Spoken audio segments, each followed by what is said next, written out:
Hello everyone दोस्तों, स्वागत है आप सभी का एम्बिशन कॉम्पिटिटिव क्लासेस के चैनल मौर्या मैथ्स मिस्ट्री पे। दोस्तों, मैं नंबर सिस्टम की जो टॉपिक शुरू किया था, जिसमें मैं सीरीज शुरू किया था, उसमें मैंने बोला था 7 टॉपिक हैं, जिसमें मैं 4 टॉपिक ऑलरेडी करा चुका हूं। क्लासिफिकेशन ऑफ नंबर यानी संख्याओं के प्रकार, संख्याओं पर आधारित प्रश्न दूसरा टॉपिक। तीसरा टॉपिक मैंने कराया विभाजकता का नियम। चौथा करा दिया मैंने इकाई अंक का सिद्धांत। और पिछली वीडियो जो मैंने अपलोड की थी वो किया था इकाई अंक के सिद्धांत को कैसे अप्लाई करेंगे, किन क्वेश्चन पे हम उसको अप्लाई करेंगे। यानी उसको सिर्फ इकाई अंक की संख्याओं के लिए ही नहीं, उसके अलावा हम दूसरे चैप्टर के क्वेश्चन उसके आधार पे उसकी मदद से कैसे करेंगे, ये मैंने आपको ऑलरेडी बता दिया है। दोस्तों, नंबर सिस्टम के क्रम में ये अगली 5वीं वीडियो है। इसके बाद जो वीडियोस बनेंगे नेक्स्ट टॉपिक पे फिर बनेंगे। तब तक के लिए आज का जो है ये टॉपिक ये है शून्य सिद्धांत का। तो दोस्तों, आज बहुत कमाल की वीडियो लेके हाजिर हूँ। शून्य सिद्धांत नंबर सिस्टम का एक बहुत ही महत्वपूर्ण पार्ट। इसमें क्वेश्चन किस प्रकार के करता है, जरा उस पर हम चर्चा करें। दोस्तों, इसमें जो क्वेश्चन करता है, देखिए एक बात आपको मैं बता दूं, कभी कभी ये भी होता है कि क्वेश्चन कर देता है कि शून्यों की संख्या बताइए। कुछ बच्चे माइंड में इसको क्या लेते हैं, जैसे मान लीजिए मैंने कह दिया 108, तो लड़के माइंड में लेते हैं 108 यानी बीच में एक शून्य दिया गया। दोस्तों, इस चीज को शून्य की गणना में काउंट नहीं किया जाता है। यहाँ शून्य सिद्धांत का मतलब है बीच वाले शून्य से कोई लेना देना नहीं है। यानी जो भी संख्या है उस संख्या के अंत में कितने शून्य हैं उस शून्य से लेना देना है। जैसे मैं बात कर दूं नंबर 100 की, 100 में अंत में 2 शून्य हैं, यानी ये हमारा शून्य सिद्धांत का प्रश्न हुआ, ये क्वेश्चन हुआ कि 100 के अंत में शून्यों की संख्या कितनी है। आइए उसी पे चर्चा करें। मैं आपको छोटे छोटे टॉपिक्स के माध्यम से शुरुआत करता हूं। जैसे देखें, मैं आपको एकदम बेसिक से लेके चलूंगा और समझाऊंगा जरा शून्य सिद्धांत क्या है। मान लीजिए मेरे पास एक नंबर है, किसी ने कह दिया 25 गुणे 8 और कहा कि परिणाम में दाईं ओर शून्यों की संख्या, दाईं ओर शून्यों की संख्या ज्ञात कीजिए या बताइए। ठीक है जी। अब यहाँ बात को समझिए। 25 का गुणा आपने 8 में किया, कितना आ जाएगा 200। इस 200 में दाईं ओर, अंकों के दाईं ओर शून्य कितने हैं, तो इसमें 2 शून्य है। यही आपको कैलकुलेट करके बताना है कि 25 गुणे 8 का जो प्रोडक्ट निकलेगा, जो भी रिजल्ट निकलेगा, परिणाम निकलेगा, उसमें अंत में शून्यों की संख्या कितनी होगी, ये आपका क्वेश्चन है। न कि ऐसा हो 10,203। अब कोई कहे शून्यों की संख्या, इसको शून्यों की संख्या में कैलकुलेट नहीं किया जाता। ये शून्य सिद्धांत का प्रश्न है, इसको नहीं देखा जाता है जी। ये शून्य में कैलकुलेट नहीं किया जाता है। शून्य में कैलकुलेट करने का मतलब है अंत में कितने शून्य। अगर यहाँ पे 3 शून्य लगे होते तो हम कहते कि ये जो संख्या है इसके अंत में या दाईं ओर कुल शून्यों की संख्या 3 है। ठीक है जी। ना ही बाद में कैलकुलेट करना, ना ही पहले। दूसरी बात, अगर कहीं दिया है 2.30, ये शून्य में कैलकुलेट नहीं होता। दशमलव के बाद शून्य का महत्व तो खत्म हो जाता है। अगर लिखा है 03 तो इसका कोई मतलब नहीं है, चूंकि ये संख्या 3 है, हमने 2 डिजिट में लिखना चाहा तो हमने 03 लिख दिया, लेकिन इसका कोई रोल नहीं है। यानी जहाँ भी रोल होगा, पूर्ण संख्या, जो भी संख्या है वो पूर्ण होनी चाहिए, उसके दाईं ओर जो शून्य होंगे उन्हीं शून्यों की संख्या को कैलकुलेट करना होता है।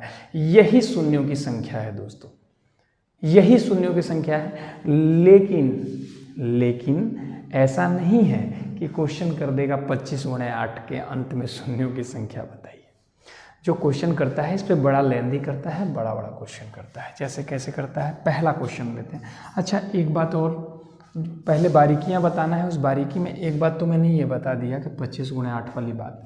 दूसरी बात मैं ये कह रहा हूँ कि जैसे मान लीजिए कि कहा 25 गुणे 8, ये जो लिख रहा है ना परिणाम में दाईं ओर शून्यों की संख्या, तो इस चैप्टर से जो क्वेश्चन होंगे उसमें दाईं ओर अगर लिखा तब भी ठीक है, नहीं लिखा तब भी आप दाईं ओर को माइंड में मान के चलेंगे। यानी ऐसा कह सकता है कि 23 गुणे 25 गुणे 96 गुणे 50 कि अंत में शून्यों की संख्या बताइए। तो इसको आप कैसे कंसीडर करेंगे, इसको आप ऐसे ही कंसीडर करेंगे कि इसका जो परिणाम आएगा उसके अंत में दाईं ओर शून्यों की संख्या कितनी है, ऐसे ही आपको कंसीडर करना है।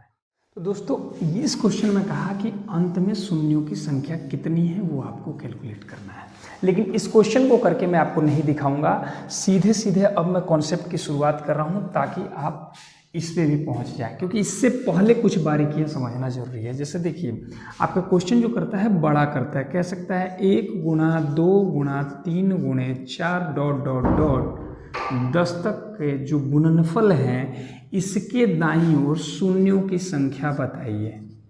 शून्यों की संख्या आपको इसमें बतानी है। इसमें अंत में शून्य कितने होंगे ये आपको कैलकुलेट करना है। देखिए जनरली आप इसका गुणा करके तो कर सकते हैं, ये भी एक छोटा नंबर है, इसका गुणा करके कर सकते हैं, लेकिन कहीं ये नंबर बड़ा हो जाए 1 गुणा 2 गुणा 3 गुणे 4 गुणे डॉट डॉट डॉट 100 तक पूछ दे कि शून्यों की संख्या बताइए, तो दोस्तों परेशानी यहाँ से शुरू होगी। प्यारे बच्चों परेशानी यहाँ से शुरू होगी। इस चीज़ को समझना है, अगर इस चीज़ को समझ लें तो सारे के सारे क्वेश्चन इसमें लगा दिए जाएंगे। तो पहले तो हम बेस पे चलते हैं, तो बेस आपकी शुरुआत यहाँ से करेंगे। ये मैंने लिख दिया आपको एग्जाम्पल, अब शुरुआत में कर रहा हूँ। आपके सामने ये जो नंबर है मैंने कहा 25 गुणे 8 200 हुआ, ये आप रिजल्ट फाइंड किए तब बताए कि शून्यों की संख्या अंत में क्या होगी। इसका भी आप रिजल्ट निकालोगे और बताओगे अंत में शून्यों की संख्या क्या होगी। बट जरा ठहरिए, यहाँ बात को समझिए कि अगर ये नंबर बहुत बड़ा हो तब क्या करें। ये कुछ ऐसा हो जाता 25 की पावर 97 गुणा 28 की पावर 93 में शून्यों की संख्या बताइए, तब क्या करते, तब दिक्कत होती। इसी चीज़ को समझना है, मैं वही क्लियर करना चाहूँ। बेस को समझिए। ये जो 25 गुणे 8 है, मैंने कहा ये यदि हो जाए 25 गुणा 3 शून्यों की संख्या बताइए, तो शून्यों की संख्या क्या होगी दोस्तों। तो 25 या 75, यहाँ शून्यों की संख्या शून्य होगी, यानी इसमें शून्य बनेगा ही नहीं, इसमें शून्य बनेगा ही नहीं, इसमें एक भी शून्य नहीं होगा। अब मैं ये क्यों कह रहा हूँ, मैं इसलिए कह रहा हूँ, अब यहाँ पे एक बात को और क्लियर कीजिए। कुछ लोग के दिमाग में होता है कि कहीं पे 10 है और गुणा में 3 है, तो हमने कहा कि यहाँ शून्य 1 बन गया, ठीक है जी, क्योंकि यहाँ रिजल्ट जो आएगा वो 30 आएगा, तो इसको छोड़ें, हमें शून्य से मतलब है, तो शून्य 1 बन गया, 1 शून्य प्राप्त हो गया।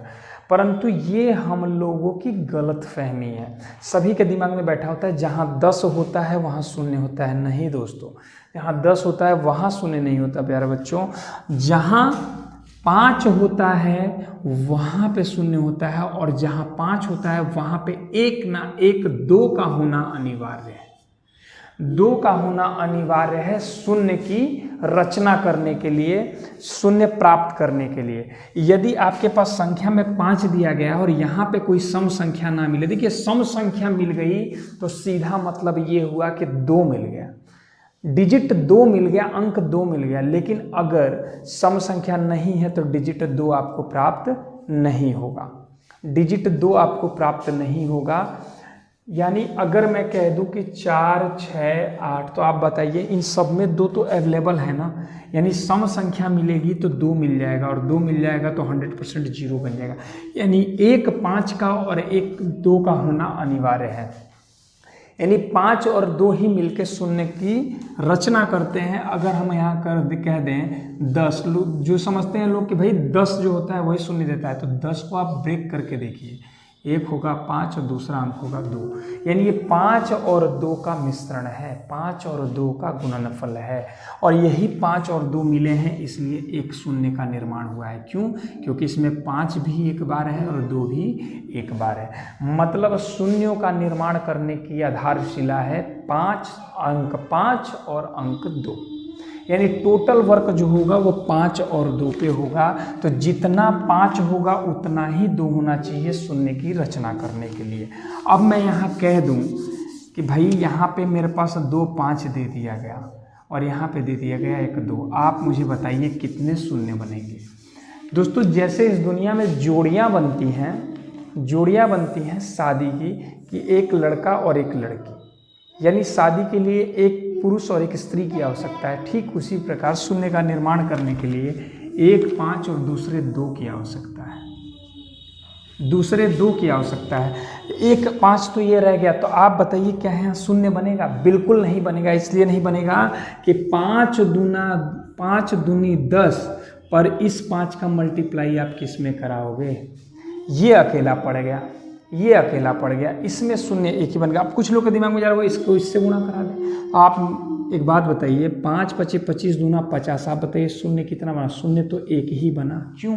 क्योंकि इसमें 5 जो डिजिट है वो एक बार है और 2 भी एक बार है। इसी वजह से अगर आपको 2 शून्य की आवश्यकता है तो आपको 1 2 की और आवश्यकता होगी। अगर आप चाहते हैं शून्यों की संख्या 2 हो जाए तो 1 2 की आवश्यकता है। चूंकि 5 पहले से दिया हुआ है इसलिए 1 2 की आवश्यकता है। अब हम कह देंगे कि शून्यों की संख्या जो यहाँ मिलेगी वो 2 ठो मिलेगी। अब गुणा करा के देखो, 5 25 25, 25 दूनी 50 और 50 दूनी 100। आपने देखा शून्यों की संख्या 2 हो गई। यानी कंप्लीटली शून्य जो निर्भर करता है वह 2 और 5 पे निर्भर करता है। दोनों का पेयर, दोनों की जोड़ी बननी चाहिए। चलिए अब एक बात और समझें। यहाँ तक बात सबको समझ में आई, सबको क्लियर हुई? आप बताइए किसी को कोई डाउट? किसी को कोई डाउट होगा तो ज़रूर मुझे कमेंट करके सेक्शन में ज़रूर बताएगा। चलिए आगे बढ़ते हैं। अब इसके बाद मैंने कहा कि जी मेरे पास एक नंबर है 1 × 2 × 3 × 4 × 10 तक। यानी इसको मैं ऐसे लिख सकता हूँ 1 × 2 × 3 × 4 × 5 × 6 × 7 × 8 × 9 × 10। कह रहा है इसमें शून्यों की संख्या बताइए। सिर्फ मैं 5 को कैलकुलेट करूँगा और 2 को कैलकुलेट करूँगा। यहाँ पे ये 2 एक बार दिया गया, यहाँ पे 2 बार 2 दिया गया, यहाँ पे भी 2 दिया गया है, 3 दिया गया है, यहाँ भी 2 दिया गया है 3 बार, 2 दूनी 4, 4 दूनी 8, 9 में 2 है ही नहीं, 7 में है ही नहीं, 10 में है 2 × 5 और यहाँ पे एक 5 दिया गया है। 3 में 2 मिलेगा नहीं, 1 में मिलेगा नहीं। जिसमें 2 नहीं मिलता उसकी कोई आवश्यकता नहीं है। समझिएगा मैं कहाँ से कहाँ लेके जा रहा हूँ। इसमें मत जाइए कि मैं 2 भी कैलकुलेट कर रहा हूँ 5 भी, इससे मत घबराइए। अभी थोड़ी देर बाद ये एकदम 0 हो जाएगा, इसकी तो कोई ज़रूरत नहीं पड़ेगी, ख़त्म कर दिया जाएगा, 2 की आवश्यकता नहीं पड़ेगी। बस बात को समझना है पहले। मैं कह रहा हूँ कि इसमें 1 बार 2 मिला, 2 बार 3 बार 4 बार 5 बार 6 बार 7 बार 8 बार, यानी 2 की संख्या कितनी बार है जी? 8 बार। और 5 की संख्या 1 बार यहाँ और 1 बार यहाँ। 5 की संख्या कितनी बार? 2 बार। जब 5 की संख्या 2 बार है तो जैसे यहाँ हमने समझा कि हर एक 5 के लिए एक 2 की आवश्यकता है, तो यहाँ भी 5 की संख्या 2 बार है। तो आप बताइए 2 की संख्या 8 बार है, तो क्या हर 2 के लिए 5 अवेलेबल है? नहीं है। यहाँ 8 बार 5 होना चाहिए, 8 शून्य बन जाता, परंतु 5 कितनी बार है? सिर्फ 2 बार है। तो ये 2 जो 5 का है, 5 अंक जो है 2 बार, तो 2 बार 2 को ले लेगा और टोटल शून्यों की संख्या क्या बन जाएगी? 2 बन जाएगी। क्यों? क्योंकि इसमें अंक 2 जो है वह 8 बार है, परंतु 5 जो है वो सिर्फ 2 ही बार है। अब आप जरा ऐसे भी देखिए, आप बताइए यहाँ तो ऑलरेडी शून्य बना हुआ है, एक शून्य अपने पास है, इसको इग्नोर कर दो। बाकी आप बताओ, 9 का 8 में गुणा करोगे शून्य बनेगा नहीं, 6 में गुणा करोगे शून्य, 9 8 72, लास्ट में 2 आया, 2 6 12, लास्ट में 2 आया, शून्य बन ही नहीं रहा है। मैंने इकाई अंक से क्यों चेक कर रहे हैं? क्योंकि शून्य लास्ट में ही चाहिए हमको। अब 2 × 5 किया तो 10, एक 0 बन गया। इसके बाद अब कोई 5 नहीं है कि गुणा करके अपना 0 बना। यही 0 सब में गुणा होकर अपने आप को ही 0 में कन्वर्ट रखेगा, कोई 0 का मान बढ़ेगा नहीं। 0 का मान तब बढ़ता जब 5 की संख्या भी अपने पास अवेलेबल होती। तो इसका मतलब क्या हुआ? इसका मतलब ये हुआ, अगर जो हम गिनती गिनते हैं, आप बताइए गिनती में हर 2 बार, यानी हर सम संख्या, यानी हर एक अंक के बाद अगला जो अंक आता है, अगली जो संख्या आती है वो एक सम संख्या आती है। जैसे मैंने बात किया 1 का, 1 विषम संख्या है परंतु 2 सम संख्या है, 2 के बाद 3 विषम संख्या है परंतु 4 सम संख्या है, 4 के बाद 5 विषम है परंतु 6 सम है। यानी जहाँ जहाँ सम संख्या मिलेगा वहाँ वहाँ 2 मिलेगा। तो 1 से 10 तक की गिनती में आपने क्या देखा कि 2 की संख्या तो बहुत ज़्यादा है परंतु 5 की संख्या बहुत कम है। यानी अगर कभी भी गिनती की बात करेंगे, अब यहाँ भी तो गिनती है, 1 से 100 तक का गुणा यहाँ भी तो गिनती है। तो 1 से 100 तक का गुणा, तो मुझे बताइए इसमें 2 का कैलकुलेशन करने की आवश्यकता है क्या? नहीं, क्योंकि यहाँ भी 2 मिलेगा, यहाँ भी 2 मिलेगा, 6 पे भी 2 मिलेगा, 8 पे मिलेगा, मिलता चला जाएगा। 1 से 10 तक की संख्या में 5 सिर्फ 2 बार मिलेगा। एक तो मिलेगा संख्या 5 और एक 10 पे, एक मिलेगा 15 पे, फिर मिलेगा 20 पे, फिर मिलेगा 25 पे, फिर मिलेगा 30 पे। लेकिन सम संख्या आप 2 को देख लीजिए, 2 हर एक स्टेप के बाद मिलेगा। 2 मिलेगा 4, 6, 8, 10, 12, 14, 16, 18, 20 हर एक स्टेप, यानी 2 की संख्या बहुत ज़्यादा मिलेगी। गिनती में कभी भी 2 की संख्या बहुत ज़्यादा होगी, यानी इसमें हम सिर्फ 5 का कैलकुलेशन कर लें कि 5 का प्रयोग कितनी बार हुआ है, उतने ही शून्यों का निर्माण होगा। तो हम 5 का कैलकुलेशन कैसे करेंगे, तो आप बताइए। संख्याएं तो ये 10 हैं, इसमें 5 कितनी बार आएगा? एक 5वें नंबर पे, एक 10वें नंबर पे, 2 बार 5 आया, तो सीधा कह दिया शून्यों की संख्या 2, क्योंकि 2 की संख्या हमारे पास भरपूर मात्रा में, पर्याप्त मात्रा में 2 हमारे पास है। 5 जो है उसकी ही मात्रा जो है निर्धारित है, उसके वही जो है लिमिट में है, वही सीमा में है, उसी की संख्या कम है। तो 5 का अगर हम कभी भी काउंटिंग कर लें तो शून्यों की संख्या कैलकुलेट करना आसान हो जाएगा। तो इसमें 5 का कैलकुलेशन कर लें, लेकिन इससे पहले इसमें देख लेते हैं 5 का कैलकुलेशन। मुझे बताइए, हर 5 के बाद 5 की संख्या चली जाती है, मतलब हर 5वें नंबर पे 5 मिल जाता है।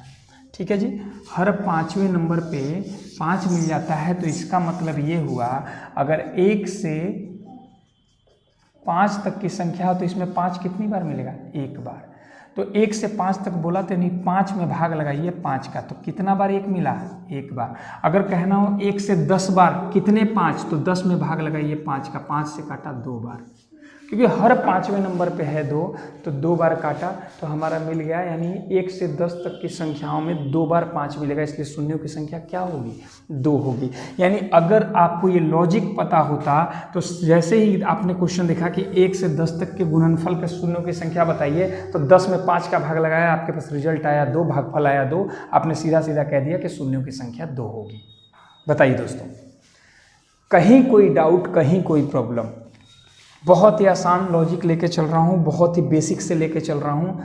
हर एक उस बच्चे को समझ में आएगा जिसको कुछ भी नहीं आता हो, मैथ का बेसिक जानता हो, और उसको भी समझ में आएगा जो मैथ को बहुत अच्छे तरीके से भली भांति समझता होगा, वो बहुत आसानी से भी वो भी समझ रहा होगा। तो मैं सभी को लेके चल रहा हूँ, जो तेज हैं उनके लिए भी और जो थोड़ा पढ़ने में वीक हैं उनके लिए भी। ये चीज़ें जो है किसी को भी ऐसा ना हो कि किसी का रह गया और किसी को समझ में, इसलिए मैं पूरा बेसिक से लेके चल रहा हूँ, आपको नियम बता रहा हूँ पहले। ठीक है दोस्तों, तो आप नियम को पहले जान लीजिए, इस वीडियो में नियम को समझ लीजिए। इसीलिए मैं चाहूँगा कि वीडियो छोटे में बने, इसलिए मैं इसको 2 पार्ट में क्रिएट करूँगा कि पहले मैं कॉन्सेप्ट बता रहा हूँ, इसके बाद फिर आगे बढ़ते हैं। चलिए इसको मिटा के थोड़ा सा और चीज़ें समझ रहे हैं।